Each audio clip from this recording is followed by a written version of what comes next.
Good evening. This is the April 23rd meeting of Global Faith.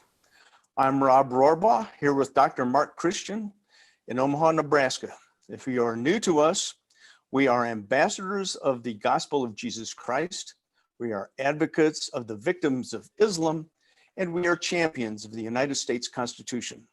It's a privilege to welcome everyone, whether you are normally attending remotely or whether you are normally attending in person in Lincoln or Omaha, Nebraska. We would like to get started. Let's open with a word of prayer. Thank you, dear Lord, for the opportunity to meet this evening. We pray for those impacted by the Wuhan coronavirus and the economic shutdown. We pray for protection, for healing for all, and the restoration of our livelihoods. We thank and bless all those who are working to protect people from the ravages of this virus and to restore our economy. We ask your blessing and guidance for this meeting. In Jesus' name, amen. You may submit questions to Dr. Mark throughout the presentation. Simply click on the Q&A button at the bottom of your screen, and he will answer them during the Q&A session. Dr. Mark Christian, the virus and shutdown present challenges for people worldwide for the past month. That includes your followers who submitted several questions, such as this one from Georgia. So much disturbing news. Is it fear-mongering? Conspiracy? What is behind it? Good evening. Thank you, Rob, for the introduction. I really appreciate it. And thank you for all joining us this evening. I'm a very personal person. I like to talk to people, but we are confined in our homes and restrained and kind of taken, many of our liberties have been taken away from us because of this virus and so forth. And I bet many of you are very sick and tired about talking about the virus and what's going on and so forth. At the same time, you know, it is the topic of the day and we have to address it. And I'm coming up with some points that I would love to share with you today, where we can take the virus from a different direction and different side. I am sick and tired of it as well. I'm going to bring in my expertise, my information collecting across the globe, and I will answer any of your questions, even if this is not part of the topics that I'm sharing today. And one thing that I want to start with today is the myth and the things that's going on. So I really appreciate the first question that you presented, Rob, is today I am seeing lots of people staying at home and working with lots of, you know, conspiracies and lots of information here and there that is kind of creating a real problem. And this is a serious issue. You know, some people are doing it so they can get, you know, maybe they're bored. Maybe some people wants to get some followers, relevancy, whatever the case is. But this is very dangerous. When I first came to the United States in 2005 and coming out of Egypt, and you know, I'm, you know, trying to navigate into America and see what's going on and so forth. And the first response I start seeing is the lots of misinformation and lots of imposters who were talking and taking advantage of 9/11 and what happened during that time.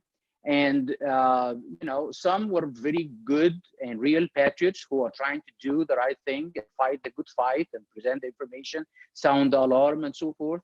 And others are not so much. But here is the problem. The enemy who is lurking in the side, trying to and to destroy and to deceive and to do all the things that we are witnessing nowadays, is going to take advantage of the mistakes that we do. And the seriousness of the issue of 9/11 has been, you know, downsized by those who are trying to take advantage of it, and it caused lots of serious problems and lots of lose of credibility and so forth. And people start losing trust and not understanding what's going on and so forth. And nowadays, I think that I can actually bold enough to say that the term Islamophobia and all those kinds of terms that discredit the standing against the jihad and so forth came mainly from those who took advantage of 9/11 and tried to make a buck for themselves or be relevant or be famous or whatever they're trying to do. So let's learn from the lessons of our history, even recent history, and try to stick with facts, try to stick with the seriousness of the issue that is at hand. Try not to add more fire to it and so forth. Rob and others in my circle and myself, I come across a lot of articles, lots of things that is talking about, this is what is going on, and and the Armageddon, and it's end of times, and the horrific situation is going to happen, and what's going on with the economy and so forth. Well, we have to be very credible. We have to stick with facts. And the fact of the matter, this is a serious virus. It's a deadly virus. And, to say that China created the virus from a scientific perspective, there is lots to, hard to convince people that China, created the virus. It slipped out. It was an accident out of the lab. Maybe that's something we can talk about. But we need to stick with facts as much as we can, because it's a serious issue. It's a problem and so forth. I want to highlight some of the problems that I see. One of them is actually even with some Christian leaders who decided that they want to take advantage of this and try to push a message that, you can go out and don't worry about it. And, as a Christians, Jesus will save us, and God is, have this, and we can have to fight, and we don't have to worry about the virus. As Christians, we have the shield and the armor of God, and it's not going to affect us and so forth. And ironically, the Bible has answers to those who are trying to take advantage of that and try to push misinformation. And in the Bible, Jesus during the 40 days was confronted by the devil. And at that time, the devil tried to, talk to him a couple of things. And one of them says, why don't you jump and the angels will carry you and you will land on your feet, as in Luke 4:20. And Jesus responded by saying, I want to put the scripture exactly. Jesus answered, it is said, do not put the Lord your God to the test. So it is unbiblical to try to deceive people about, that, if you're a Christian enough, if you are a follower of Jesus, if you are a godly person, you should not worry about what's going around you and so forth. That's a mistake. It's unbiblical. Jesus answered, do not put the Lord your God at test. Well, are we testing God? No. God can save us. God can protect us. God can heal us. God can do miracles in our midst. But at the same time, we're not going to go out there and challenge God and say, you have to take care of this and so forth. God has a plan. He's going to stick with his plan. He doesn't going to change. He's not going to change just because you decided that you want to have more followers and go on TV or on YouTube or this platform like this and try to recite some words and stuff like that and deceive people by this. Well, but at the same time, should we depend on God and his healing and so forth? Absolutely, we should do. But we should not put the Lord our God to test. I'm not the one who's saying this. It is Jesus who said that to the devil himself. Are we dealing with the serious issue? Are we dealing with the problem? Yes. But is it as big as the left and the media is trying to make it? No, it's not at the same time. One of the things that I've seen actually myself is talking about medical professionals and how they are bombarded and how the hospitals are, a war zone and they cannot deal with it and so forth. I practice medicine. This is a profession I take so proud of. And when I see that people are talking about medical professions that way, it just hurts me. So I actually had to pick a phone and make a couple of phone calls to other friends who are working in different states. I have many of them actually maybe online right now watching me. Some in our state, some in Kansas, some others in California, in Georgia. And I actually made phone calls with all of them. Hopefully some of them are online right now. And I asked him, how is it going? How are you dealing with this situation? And I was so happy to see that the media is pushing a narrative that is not true about the great medical professionals who are doing the job relentlessly and fighting the good fight. It's not those nurses that come out crying and all that kind of stuff that was going on. It is a serious issue, but people are doing the job and they are standing firm to fight the good fight and do the good things. If I go back to my, my days when I was practicing medicine in Egypt and early on, I was at the ER at the Cairo University, a city of 20 million people. And you've talked about a war zone at the hospital and how doctors are standing and fighting and doing the right thing and doing the good work and so forth. You know, I can remember, you know, at that time I had a girlfriend that she was probably watching ER and George Clooney and stuff like that. She thought that I am at the ER. She come and visit me. She tried to call me. I was not answering because I was busy. So she came in to look at me and to see, you know, where I am in, you know, and maybe you can meet me at the back office and we have a couple of pieces or something. But it did not work that way. She walked in and I was in the middle, covered with blood, taking stitches for somebody who has serious wound injury in their head. And you know, I would just after that had to leave her because I have to resuscitate somebody in the hallway, a young girl that fall off the balcony, and I have to resuscitate because there is no room, there is no beds, and the operation room was busy. So this is a war zone at the hospital. People are over there are losing it, or they are, you know, doctors are kind of don't know what to do and so forth. No, this was just the business as usual. This is what doctors do when when it is needed. So when I hear about, you know, American doctors having serious problems, this is a serious issue as well, because, you know, the medical profession in the United States and the name that we have in the medical profession in the United States is a very important, and it's a big revenue for hospitals and so forth. People seek medical help in the United States, and I've seen that firsthand as well.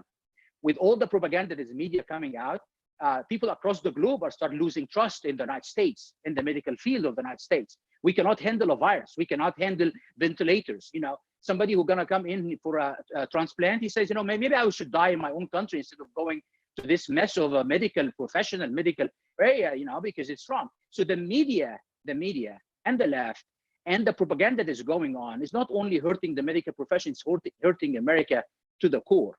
It is making America look like a nation that cannot handle a serious issue like this, you know, and that's a serious issue that is going on as well. So we have to stick with facts, and we try to propagate. And I'm asking, you know, medical professions and others to go out and to share the real information and what's going on, and to stick to the facts and so forth. This is one of the issues that I want to share today.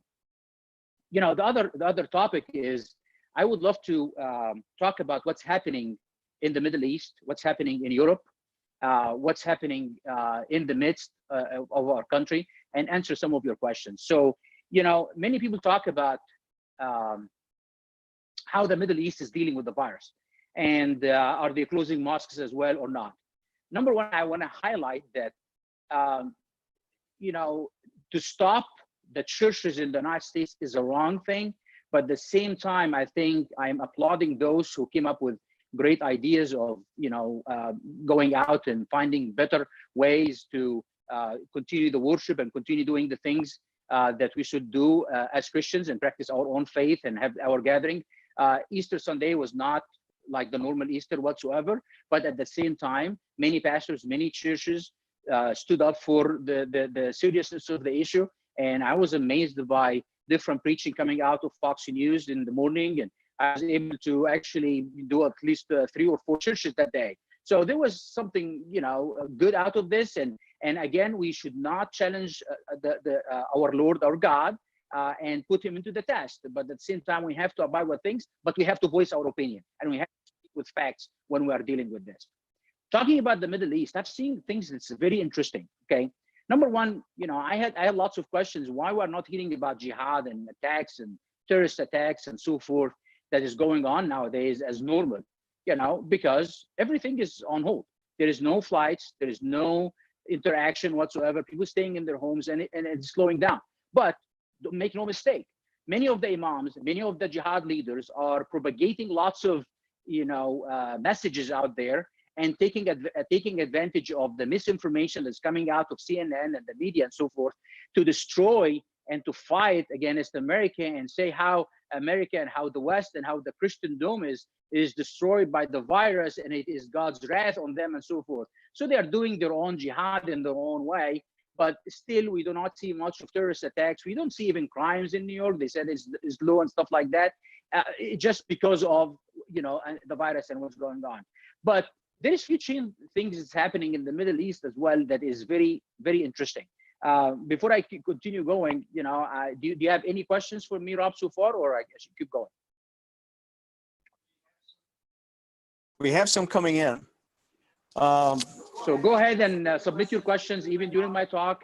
I'm willing to answer your questions as we go. I don't want to talk at you. I want to talk with you so we can have a conversation with each other. So if you are listening, if you're watching, just go ahead and submit your questions so we can have a conversation with each other, and don't be shy from asking any questions. I think all of us is going to benefit from this. Go ahead, Rob, if you have anything right now. Yes, sir.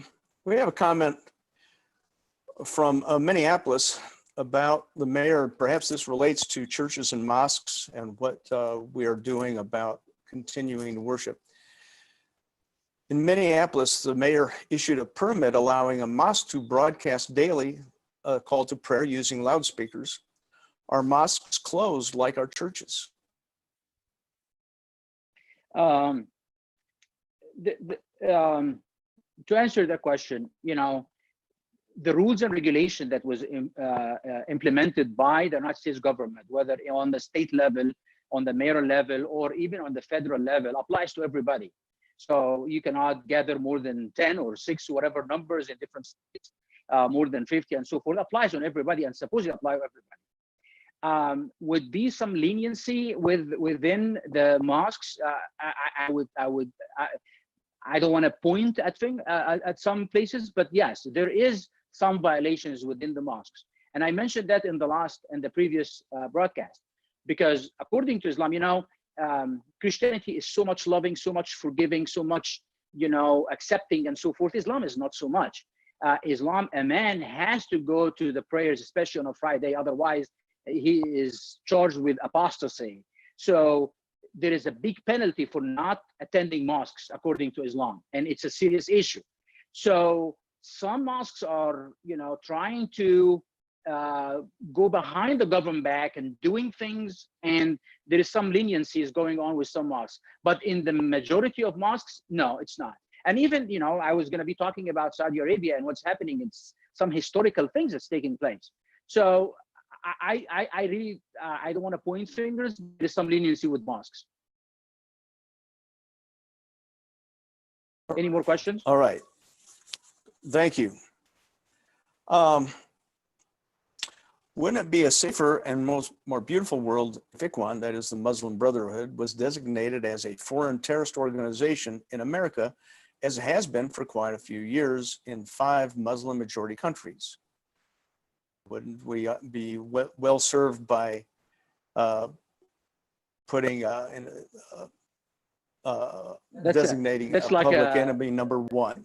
This is like a regular question that I get all the time, and I actually answered that question multiple times before. And if you go to our website or go to our YouTube channel, you will find my answer there. But I'm going to go very quickly to answer that question.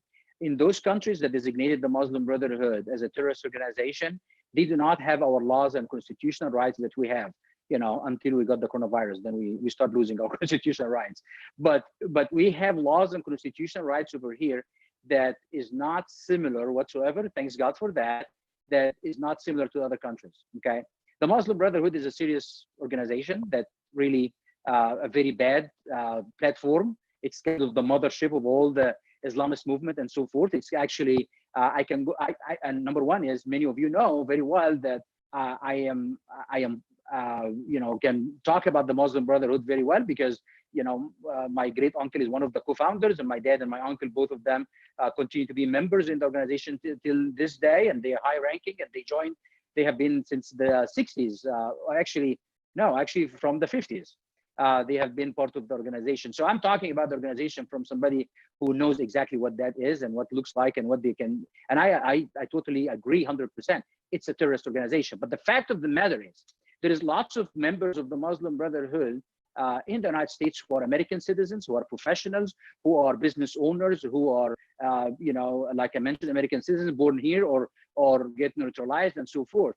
To the organization as a terrorist organization in the United States will put an extraordinary burden on the government, and it will be fought in the court for years to come. because as soon as you designate them as a terrorist organization, you have to confiscate their business. You have to put monitoring systems on their finances and all that kind of stuff. And with our constitution and rights is going to put a lot burden, and so it's not as easy as you think. It's not like Trump is going to make an executive order tomorrow and do that. Well, that's a very simple thing to do, but after that we will be fighting this in court. And unfortunately, with the way that is right now and the left and so forth, it might be a win for them. So I don't think it is the right decision to do. And I had this conversation with people within the administration and others who are serving, and and it's a very hard issue to do. It is fair to do, but it's very difficult to do in the United States of America. I hope that answered your question. Do you have any more so I can go to the second topic? We certainly do, Mark. I'll take one more question before I go to the next topic. All right. This relates back to the virus issue that you discussed sooner. What are we trying to accomplish through the shutdown? Are we just trying to keep people from getting sick or mitigate the impact of the virus? Perhaps the cure is worse than the disease. He points out Sweden, who has worked through it and has still been successful in mitigating the virus impact. I'm going to answer this question a completely different way. And I'm going to take this question and go to the second point before I go to the answer.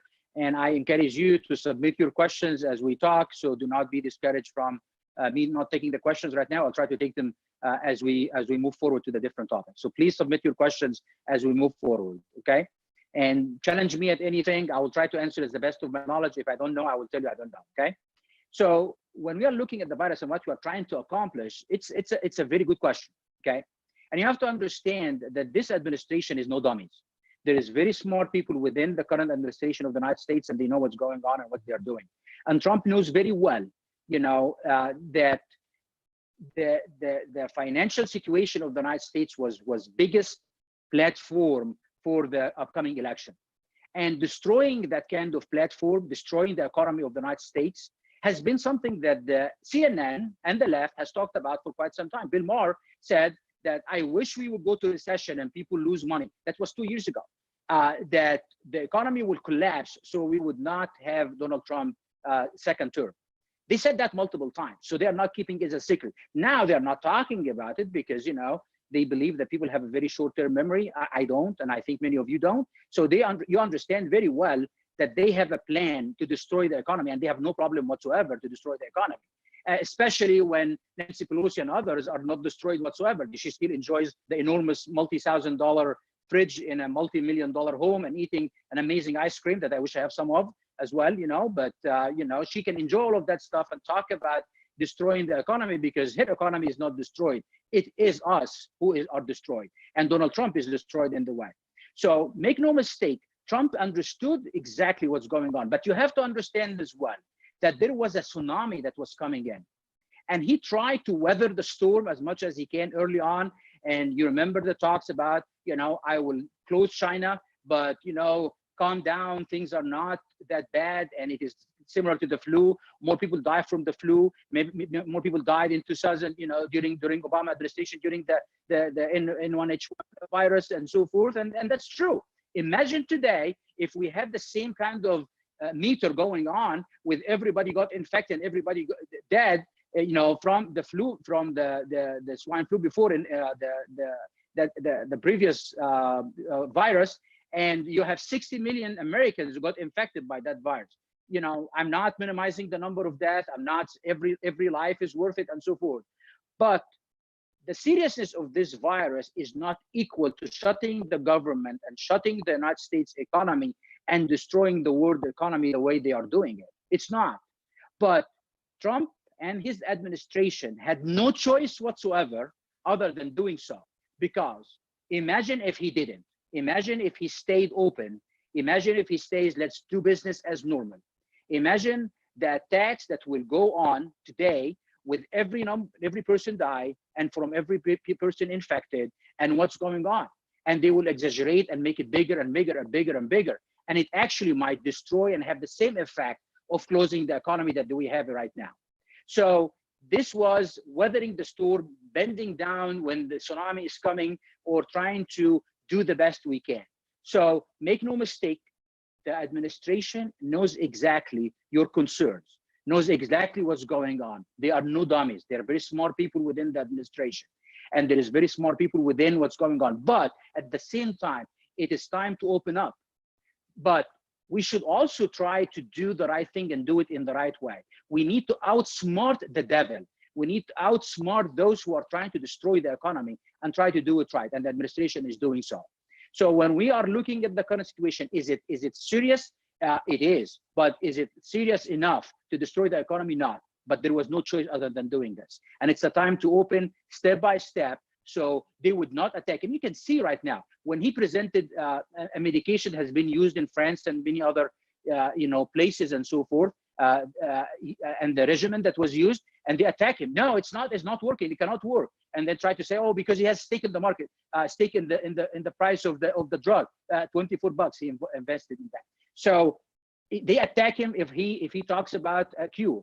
If they attack him if he's talking about health, they attack him for everything. Look at the media and what they're talking about. It's attacking Trump. So imagine all those attacks if he did nothing. And right now, when he's opening, they're attacking him as well, and attacking the administration as well. And this is a problem that is not happening in the United States only, but it's happening globally. There is a big fight going on between the Trumpy kind of mentality that is going throughout the nations. I mentioned this is not only Donald Trump administration and what's going on in the United States. It's also what's happening in England, what's happening in Brazil, what's happening in other nations who are following a course by kind of pulling the country out of the globalist and out of the open borders and out of one world economy and so forth. They are attacking all of this. So this is a big fight going on between two forces. Trump is a big figure in that, but he's not the only figure, if that makes sense. Okay.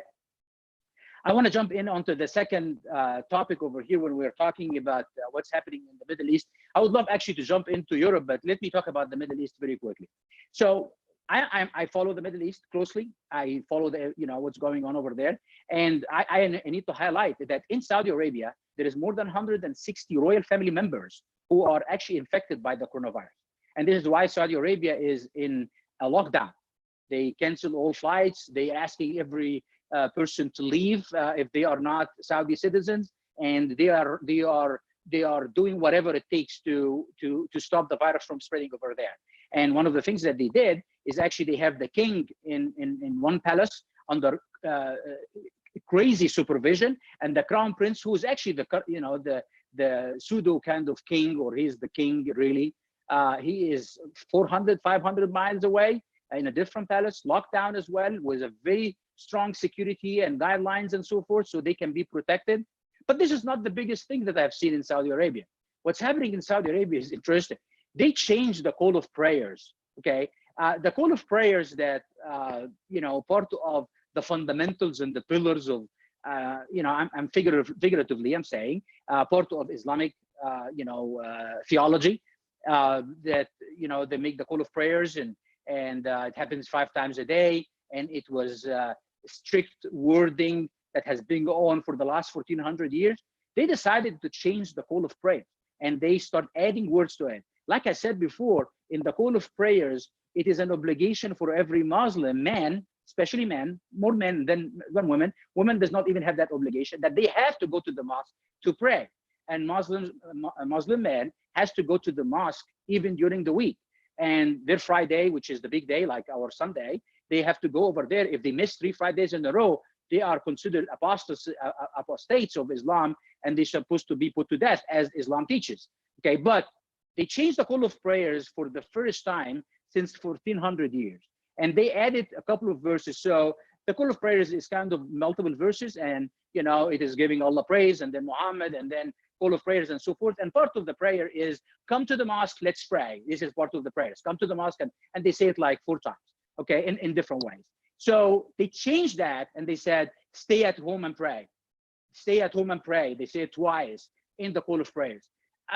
For many, they look at this very, not of a seriousness and stuff like that. But I really look at it with a real seriousness. Okay, if you are as a Muslim leaders and imams, and they issued multiple kind of fatwas coming out from the authority of Sunni Islam in Egypt and the Sunni Islam of Saudi Arabia, the top two authorities of Islam altogether, the highest imam and so forth. And I want to share with you an encounter that I had with the Vice President of Egypt, the previous Vice President of Egypt, just a little bit ago. I'm going to share that. So they changed those call of prayers and make fatwas and so forth so they can keep the country safe. Not only that, but actually they stopped and canceled the pilgrimage to Mecca this year. And also Ramadan is about to start, and there is a major prayer that happens only during the month of Ramadan and after, in the evening and so forth. And usually the mosque in Mecca and the mosque in Medina is packed. There is millions of people over there. My dad usually be there all the time, every year for the last 40 something years. And for the first time, they canceled those prayers. And yesterday they issued a fatwa and says, well, we're going to have the imam only praying so we can broadcast it on TV, but everybody prays at home. They are locking the mosque in Mecca, which is the major mosque where the Kaaba is, with the black stone, with the black cube. All of that has been shut down for the first time in 340 years. And it has been shut down before that, altogether like 8 times. And it was usually a serious issue. So today they are shutting down the mosque, shutting down the graveyard of Muhammad. By the way, Muhammad is dead and he's under the ground, is in a grave supposedly, and he's not alive, he's not God, but he's dead. And nobody go to his mosque and nobody can visit him because of the fear of the virus and so forth. So lots of changes taking place in the Middle East. That is amazing to me. So my question, as a smarty pants as I am, and I always, come up with those questions that got me in lots of troubles before, is if you are willing to change the call of prayers for the first time in 1400 years, and you are willing to make some changes within the fabric of Islam itself, to shut down the mosque, to cancel the pilgrimage. Pilgrimage, it's the 5th pillar of Islam. They are canceling the pilgrimage. They are putting new rules and regulations, no more apostasy, not to go to the mosque. You are encouraged to go to the mosque. Would it be a very wise thing to make more serious changes within the religion so it can adapt to the current times that we live in? Maybe we should start talking about revisiting the jihad, and should we not do it anymore or so forth? Why it is only allowed to change the call of prayers so you can protect the king and the crown prince and the economy of Saudi Arabia and the royal family and the kings and of multiple Muslim countries, and you cannot change things? And that's an interesting question. So I actually asked a similar question to the previous Vice President of Egypt. I composed I took pictures of that. So, the previous Vice President of Egypt was posting a celebratory kind of a message and so forth. So I actually, he was following me and I follow him and stuff. So I said, hey, he says, it's time for change, and we try to look at Islam from a different perspective, and maybe Islam is more peaceful and so forth. And he's kind of more of a open-minded and trying to push an idea of, reformation of Islam. So I said, how are you going to reform Islam and celebrate the reformation of Islam while it is forbidden to do so and so forth? And he responded back right away and says, doctor, and he doesn't want to mention my name, because my name is Mark Christian now. So he doesn't want to, he said, just doctor, I think you should not resort to those statements and stop this propagation of that Islam cannot be accepted, and there is lots of reformation happened throughout history, and look at Christianity and look at the witch hunt and things is going on in Europe and so forth, and Christianity has been able to be reformed. So I said, well, so your only example and only hope and only way is to mention about what Christianity went through. What about Islam that you're talking about? Do you have any examples? And then there is an imam from Saudi Arabia, from Medina, jumped on the conversation and said, what you are saying is wrong. It has been always, reform and peaceful and so forth. So I responded and said, this is the same like, this kind of Grand Imam, one of the followers of Muhammad, like the disciples of Muhammad, he said, Muslims are the best of all human beings because they will bring people in chains so they can convert to Islam. So he was shocked a little bit and started being angry at me. And then he responded and said, well, you should pick the right words from those, imams and disciples, because they have said other things that don't be picky and pick the bad things. And I said, bringing people in chains does not negate anything good that they said other than that. And so I'm mentioning all of this, and I can post the interaction back and forth if you want me. But the fact of the matter is, they are willing to change. They are willing to do things to serve their political agenda. And if the king is in danger, if the crown prince is in danger, if the president is in danger, they're willing to make changes. But changes to adopt, no, they will blame us. They will blame the West. They will blame the Christendom. They will blame Christianity for all the mistakes. Nobody till today said, you know what, we have a mistake within us and we have to try to fix it. No, nobody was willing to do that. They always has to blame me and blame others. And the only example they have hope with is what Christianity went through. Maybe they should consider the whole Christianity and forget about Islam altogether. So it is very interesting what's happening in the Middle East altogether, and how they are reacting to the coronavirus. And mosques actually are closed in Egypt, in Saudi Arabia, in Emirates. There is lots of restrictions that they are taking and doing multiple things over there. And there is lots of changes to adapt to the current situation. But still, the numbers, like, it's interesting for me to look at a country like Egypt, for example. And my dad is a physician and my brother is, and I used to be part of that, but they own a hospital right now over there. And so they are in the hustle and bustle of things. And I got worried and I called, and to check on them and so forth. And, it is a serious issue in Egypt. They're still actually functioning in a big time. They closed some businesses, but not everything. And they still under the 3,000 people, sick. And there is few doctors lost their lives. One of them, I used to be my colleague, but still the death is under 500. And they are doing different. I don't know why it is spreading like this in New York.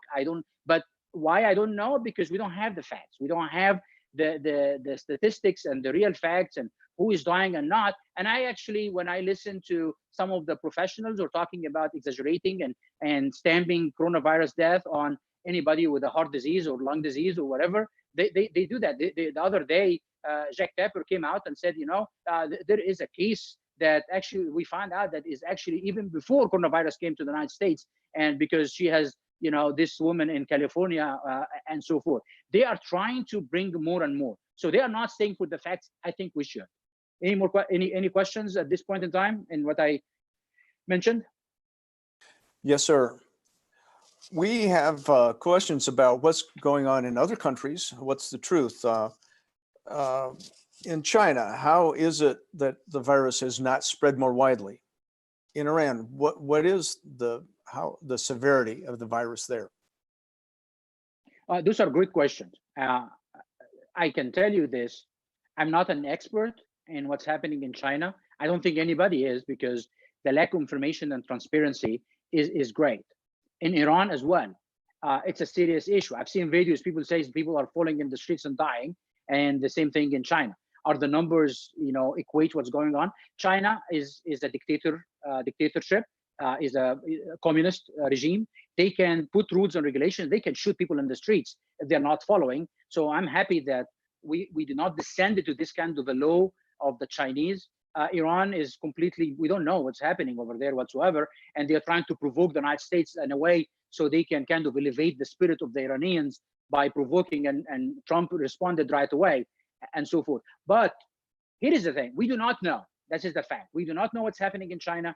We do not know what's happening in Iran. We have no idea if the president or the dictator of North Korea is dead or alive, or he has coronavirus, or he is still in control of his country. No, we don't know, because those regimes have no transparency whatsoever.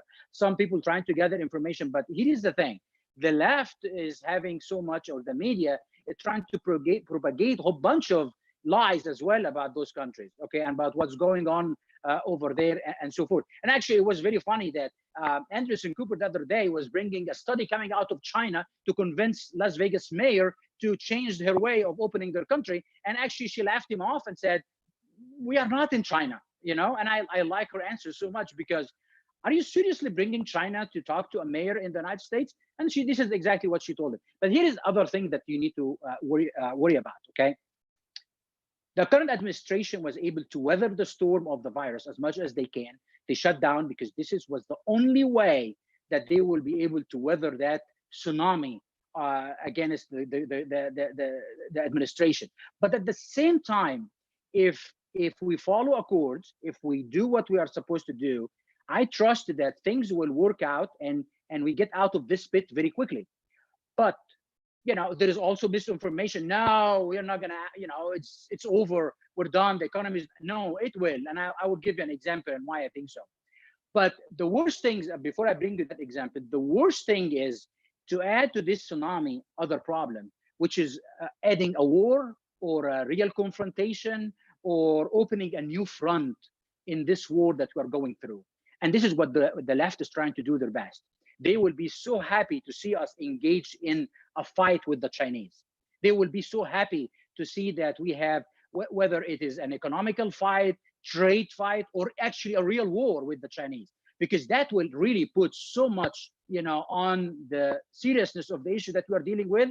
And at this point in time, I think collapse might be the outcome. And the current administration, Trump and Pompeo and others within the administration, if you hear them very well, they continue trying to minimize the problem with the Chinese and what's happening. Well, I am not of the belief that the Chinese created the virus, but the Chinese is responsible of the spread because of the lack of transparency and lack of information, and also the things that they have done. They did not share information and so forth. And they might cover up for an accident took place out of the lab, because creating and engineering a virus is a very, very complicated scientific method. Doing small mutation to a previously existing virus to be in the form of it is right now in the lab, that's a possibility, but it's not creating a virus or a biological weapon and so forth. The left would love to see us engage in a war with China in any form, shape, or form. This is the worst thing to do right now. And I think the current administration is very wise, very prudent, doing the right thing to weather this kind of a storm as well, and not to engage with it. You know, here is a thing that I would love you to think about for a second. You know, we have an enormous,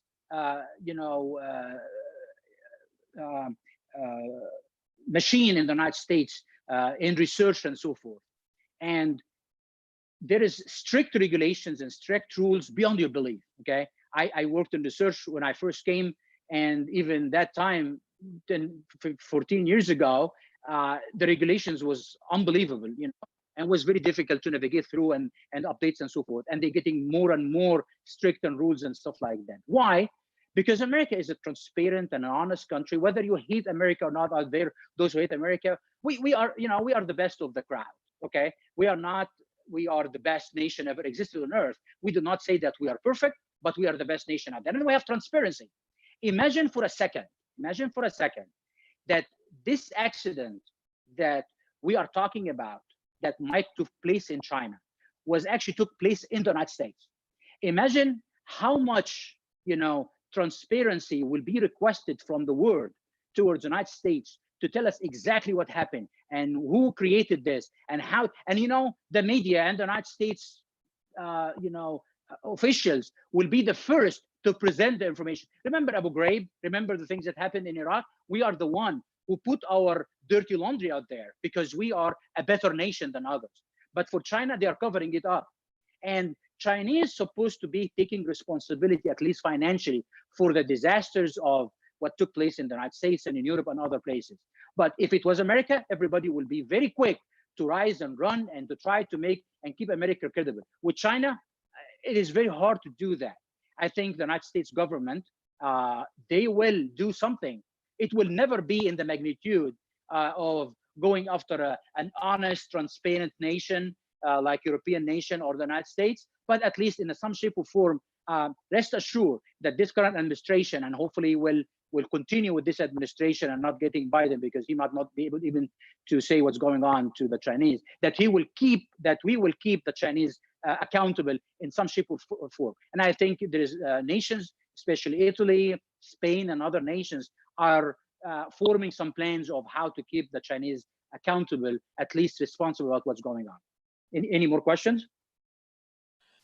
Mark, on your second topic, a week or two ago, Benjamin Netanyahu survived a serious challenge to his power and administration.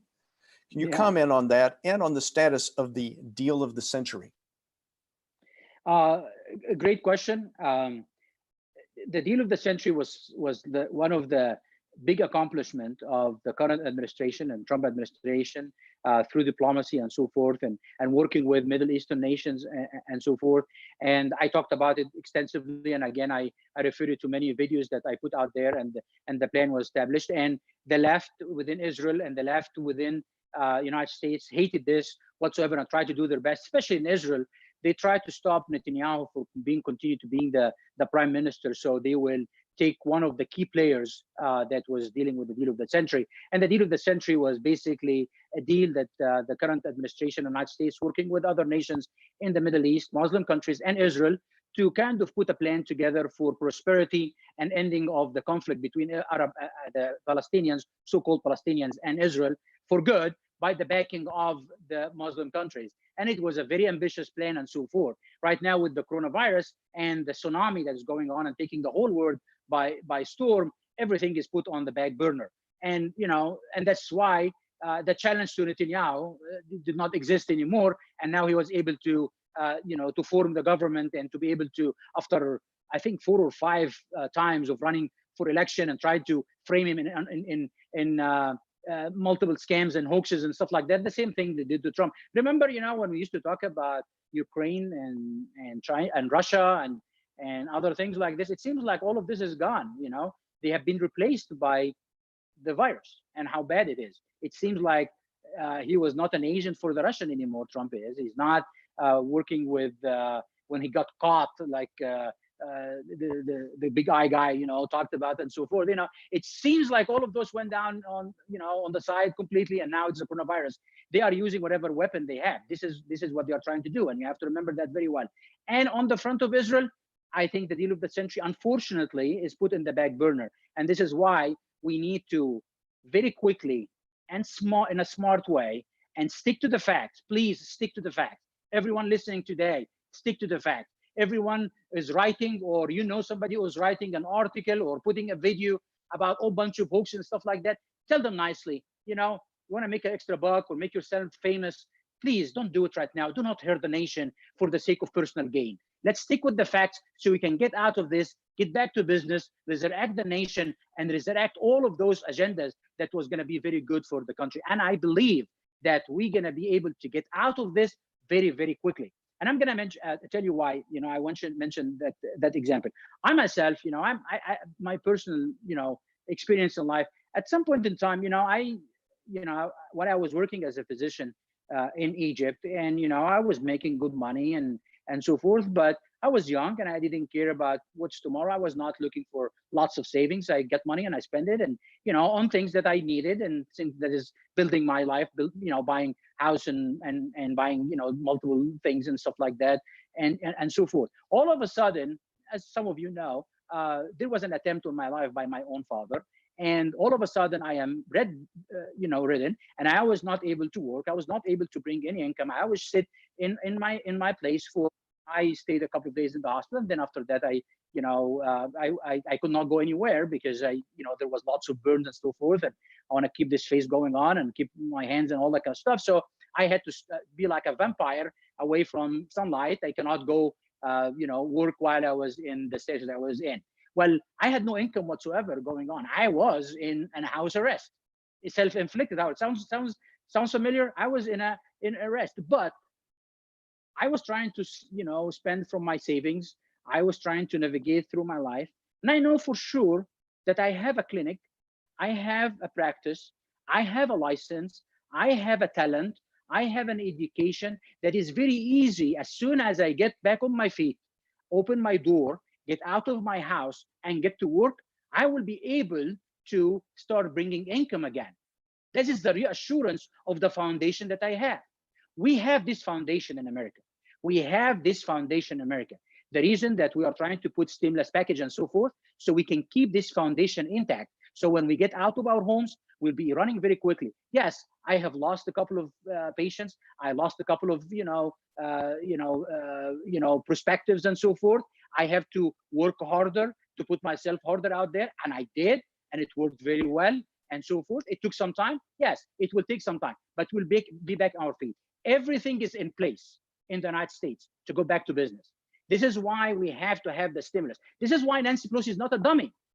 When she says, I'm not going to give money to the small business, then she's postponing because she wants to destroy that infrastructure. She wants to destroy that platform. It's not about she is, you have to understand what she's trying to do. She's not about socialist and all that. Yes, she is anti-American in every perspective.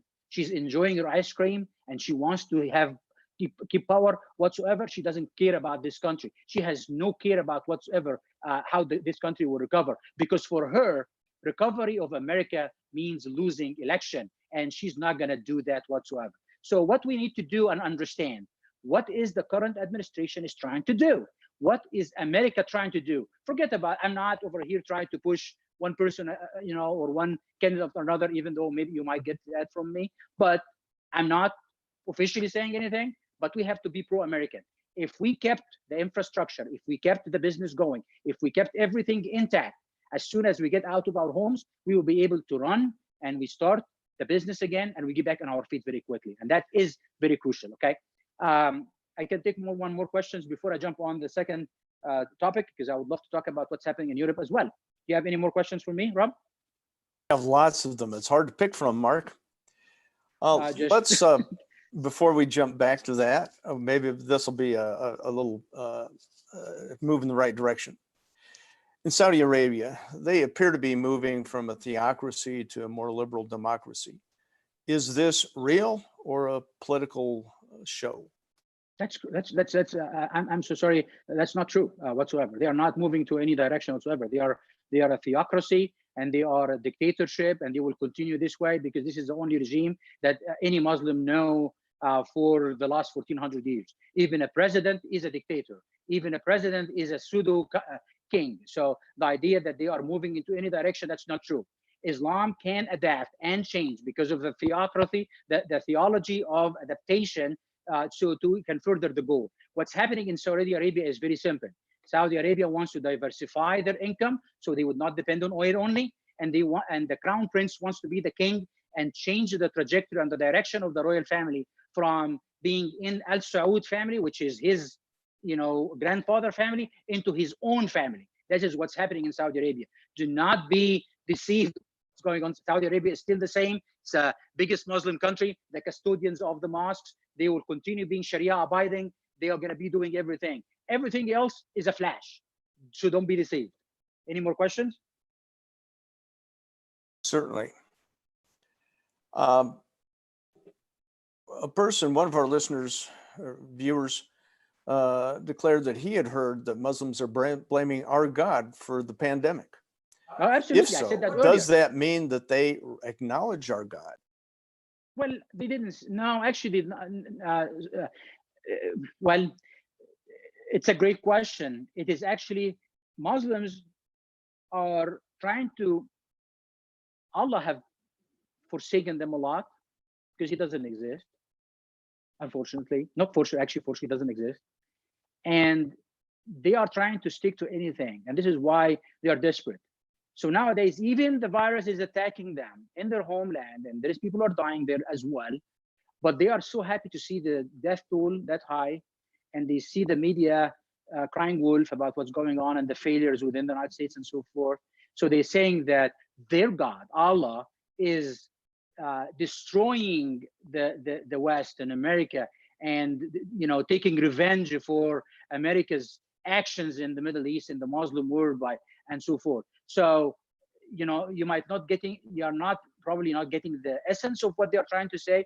They are saying that Allah is taking revenge from America and from the West and from the Christendom and taking and keeping Islam high. This is what they're trying to say. So, you have any more questions? Lots. Can I wait for a second? I would love to talk about what's happening in Europe but I'll just make a couple of statements. I'm not going to go into details that I was planning to do because we're running out of time, and I can answer more questions. I think we can stay for a little bit more. What's happening in Europe is very interesting. It's a horrific situation, especially in Italy and Spain with the death toll and all that kind of stuff. But if you look at what's going on also at the core of it, it's a very interesting, okay? Because with the virus, with the open borders, the virus came in. But all of a sudden, every nation is trying to create some kind of virtual borders around themselves within the European Union and not trying to have anybody or influx from one country to another within the European Union. And when they're asking for help, for example, Italy is asking for help, or Spain asking for help, and other nations asking. Everybody is kind of, now we're taking care of our own and so forth. And when they're asking for masks, or asking for some equipment, they have to ask China for stuff. So here is the thing, and a great observation. And actually, if the media is fair, they would talk about the crack that is going on within the European Union, like I've never ever imagined and seen or predicted ever. There is a serious crack in the European Union altogether. And the European Union might collapse totally. There might be serious changes after the coronavirus. And that's all good for different nations because it is, again, it's the globalist agenda altogether. I would love to go into more details of that and what's going on, but I encourage you, maybe since you're home, stay away. You want to talk about, what's going with coronavirus, look at what's happening in Europe and dig more into it, especially what Italy is going through and Spain, like I mentioned, and so forth, and Germany. And Germany, by the way, they're doing a great job. Germany is doing a great job. Look at the morbidity and the mortality and the people who have been already cured, and look at the numbers. They are doing a great job. And also the current administration is looking at that. They're not talking about it a lot, but Germany is doing a great job. Look at the number of that. They are the lowest mortality in all nations, across, and they are transparent, by the way. They're not like China. They're going to say we have this number and this. They are transparent, but they're doing a great job. But right now, every nation is holding on dear to its own and not trying to share anything. That's a serious crack, serious destruction of the code of the European Union altogether. And that is very interesting. It seems like when there was a movement of deception and winning over, the nationalist ideas, all of a sudden there is a crack within the globalist ideas altogether. This is a serious war going on, and we will see what the outcome of it. There is lots of information I would love to share, but let's take a couple of questions. All right. Do we have to close at 7, or we can stay for 5-10 minutes? I always ask people when I'm talking too, but online it's very hard to get an answer from everybody. But maybe I will be a dictator today and maybe take extra 5 minutes or so. Mark, you do not have to close down at the top of the hour, so keep going.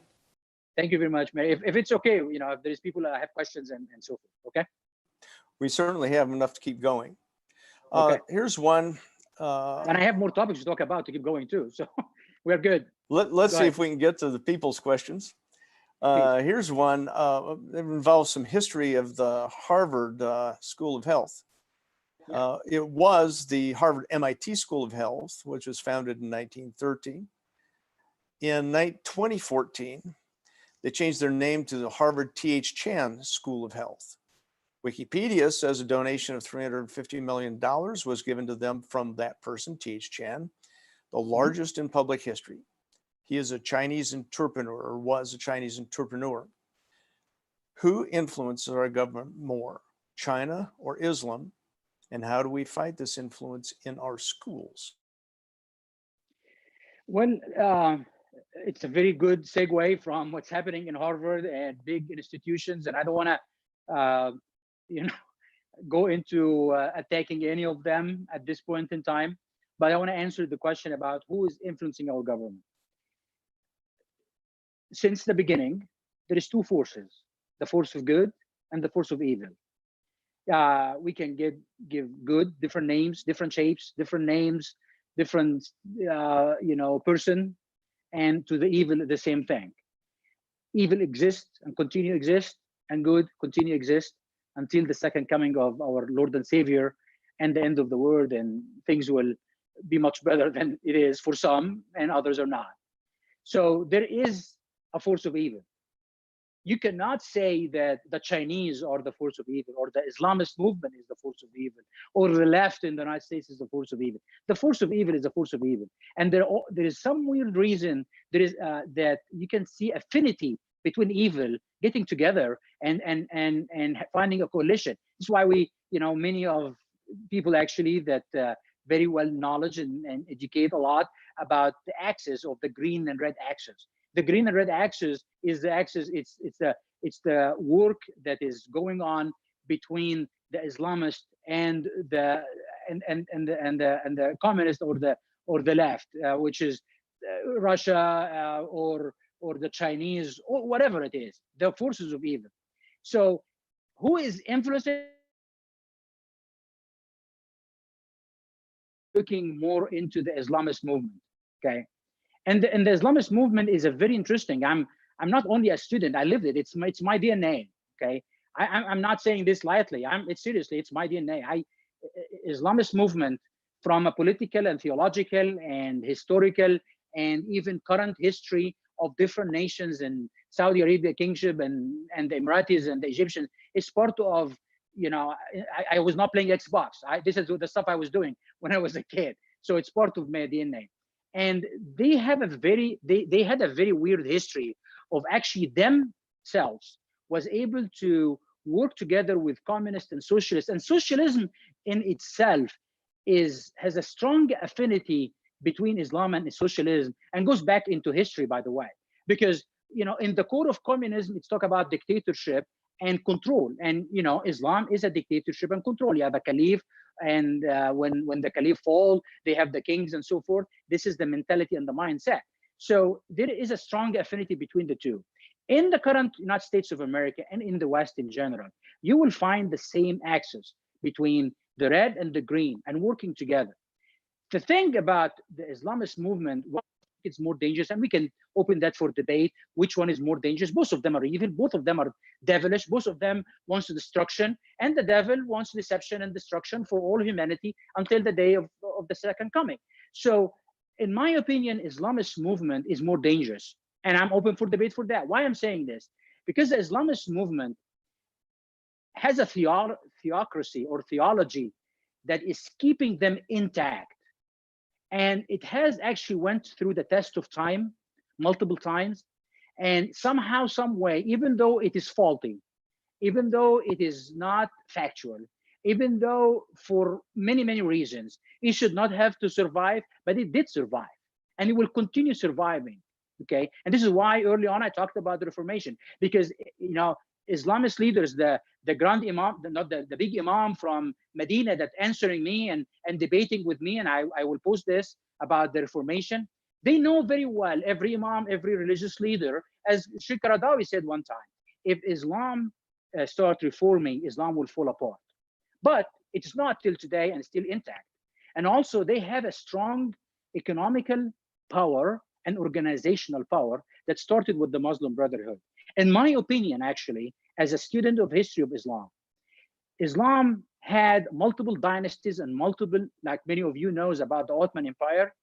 I believe that the Muslim Brotherhood is even stronger than the Ottoman Empire, in my opinion, because they were able to form this kind of a platform that is globally, and also they kind of mastered many of the techniques and the strategies of different nations, and including them within their organizations, and work hard.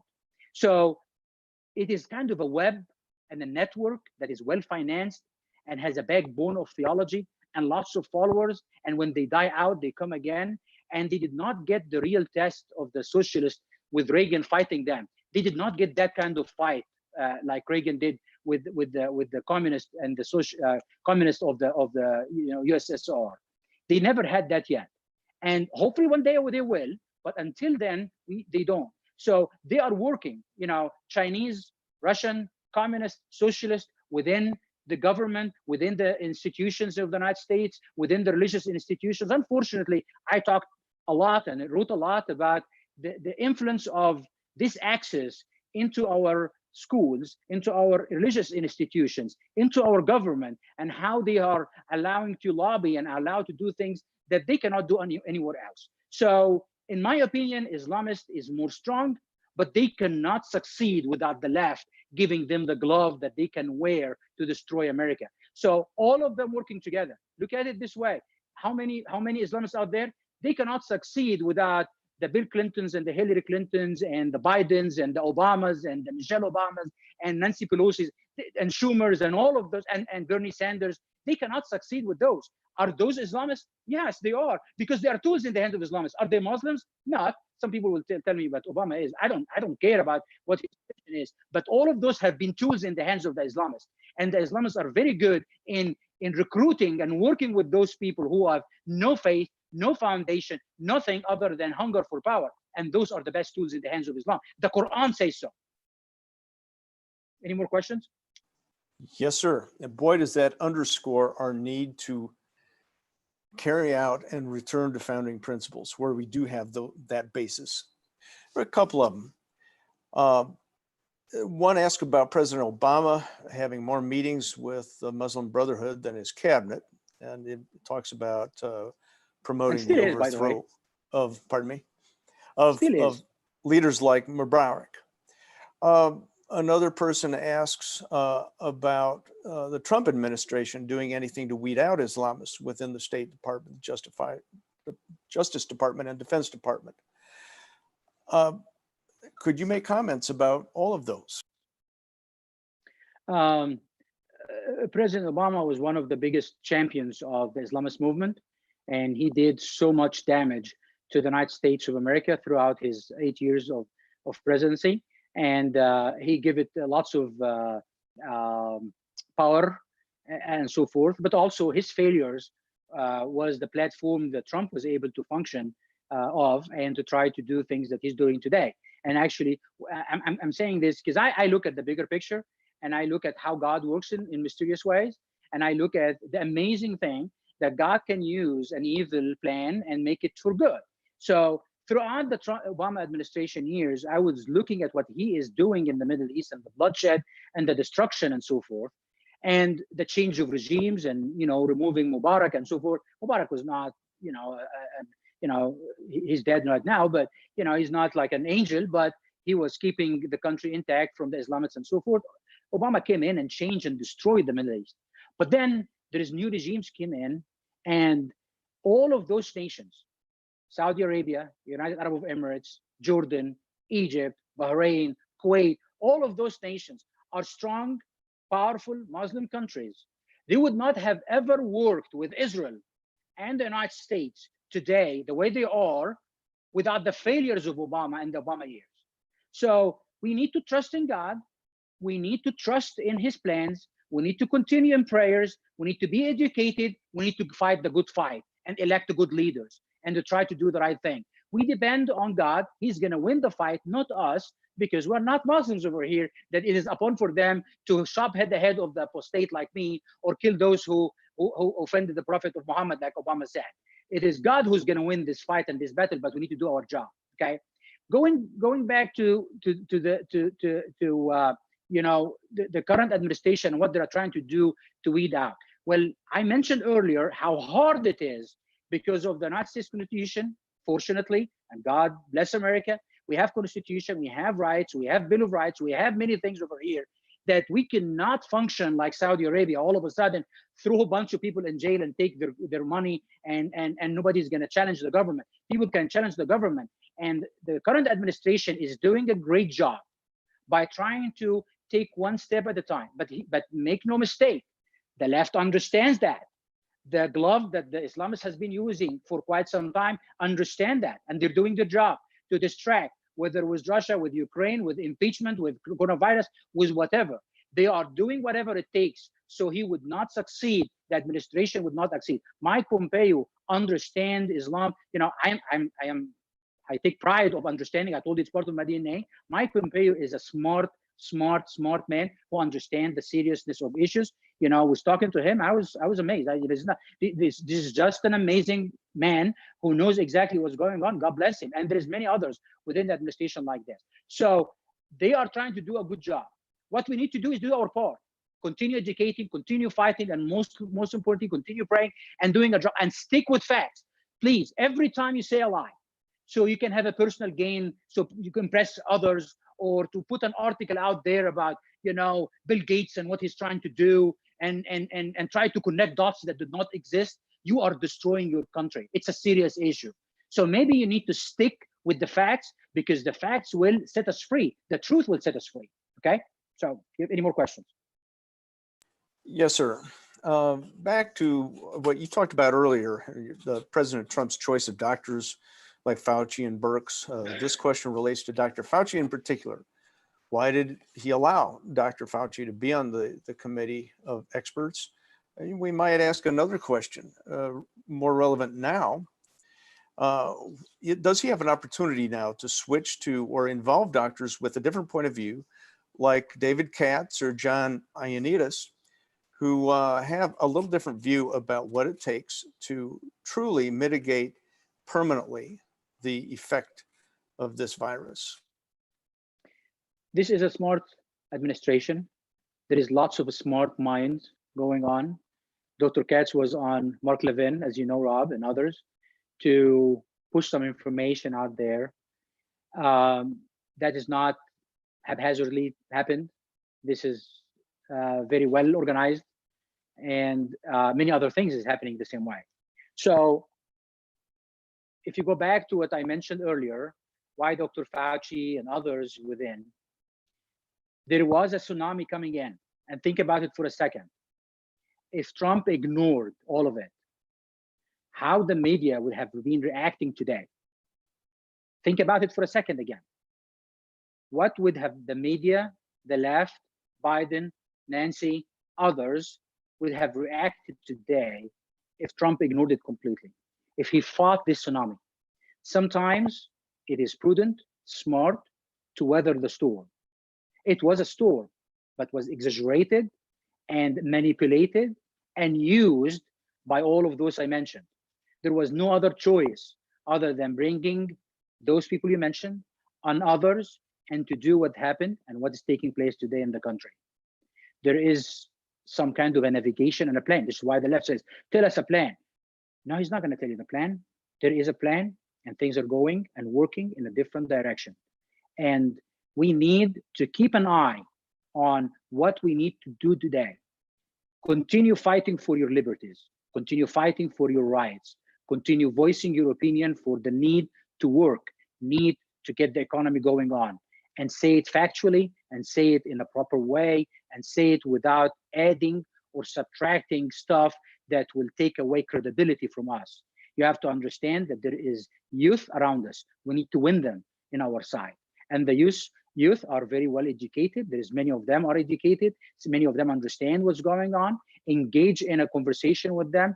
Do not put any kind of misinformation out there, because it's going to harm the plan. So everyone who was involved and is involved today is involved because there was tsunami, and there was no way other than the best route of action was to weather the storm. And this is what was going on and is going on right now. Mark, earlier you mentioned Bill Gates, and I think at that time cautioned us not to speak about that which we do not really know. But is there anything you can tell about his role in the virus and his vaccination program? Yeah, I can tell you, Bill Gates, his daughter is marrying an Egyptian, so I kind of interesting in a way. So I just mentioned that I don't want to go into conspiracies and so forth. He's trying to be relevant. Is he powerful? Yes. Is he connected with the other, with many people that I mentioned that they are not playing on the right side? Yes. But this is a fight that we should not even engage in. It is not relevant at this point in time. The same thing. Is China criminal? Yes. Should we go fight with China today? Wrong, because we do not want to pile more problems and put more stuff in our plate at this point in time. It's not the right way to do it.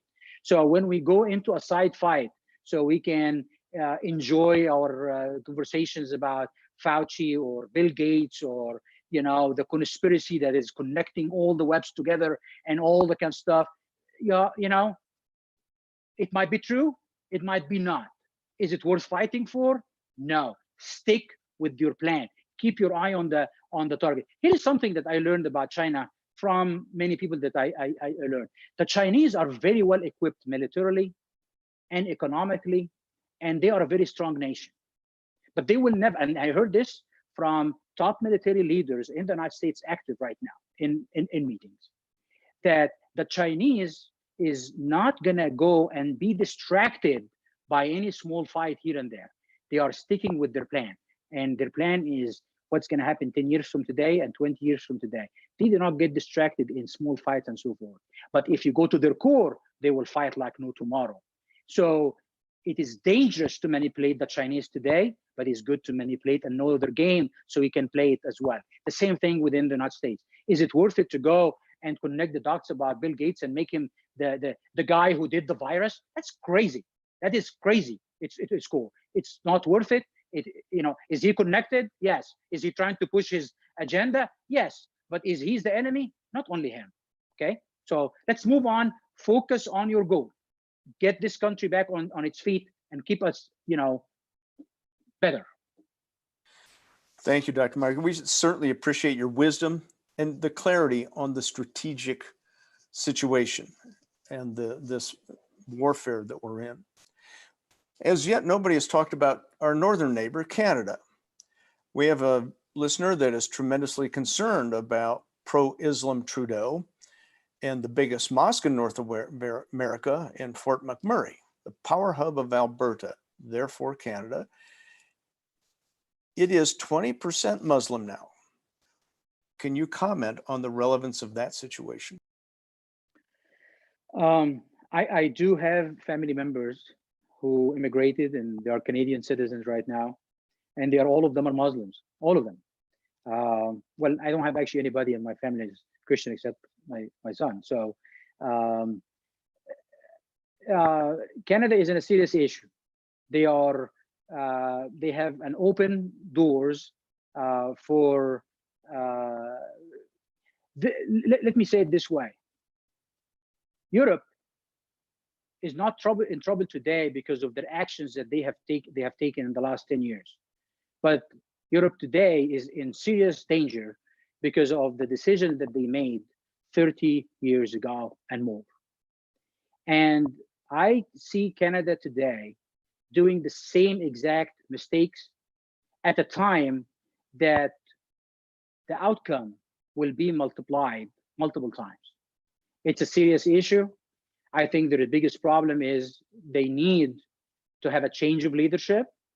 They have to have a serious change in their leadership and their immigration system and their immigration criteria and what they bring in and so forth. But make no mistake, the problem is not the number of Muslims out there.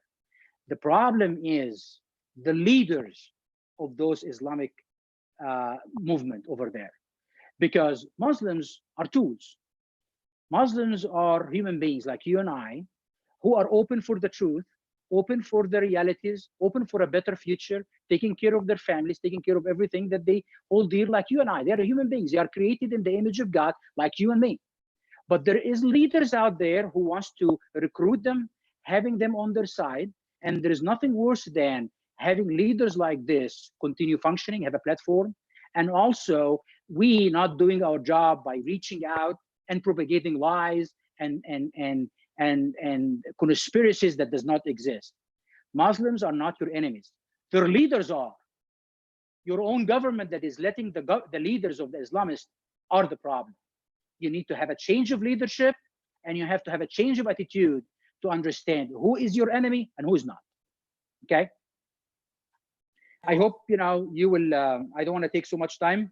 I would love actually to talk for more. I have so much to talk about Europe and Canada more, but I would rather actually end at this time, and hopefully you will join us next month, praying that we will be in person with lots of people, and also I'll continue doing the broadcast for those people nationally that want to join us. But I love, our followers that will come to our meetings and so forth. So I miss them dearly. And you know who you are. And if you are tuned in today, I miss you so much. You are my family. You're my backbone. I miss all of you, and hopefully to see you next month.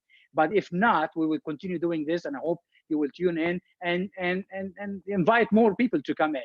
And please, also, I'm asking you to continue supporting by propagating the message, or by financial support, or by other methods, so we can keep this mission going and make it bigger every day. Many things has been canceled, the platform has been taken, and so forth. I'm praying that God will open the door, but I'm depending on you or tuning in to bring more people, and let us utilize this platform as much as we can. So thank you very much for tuning in. Thanks for listening. Please follow our webpage, follow our Facebook, follow me on Twitter.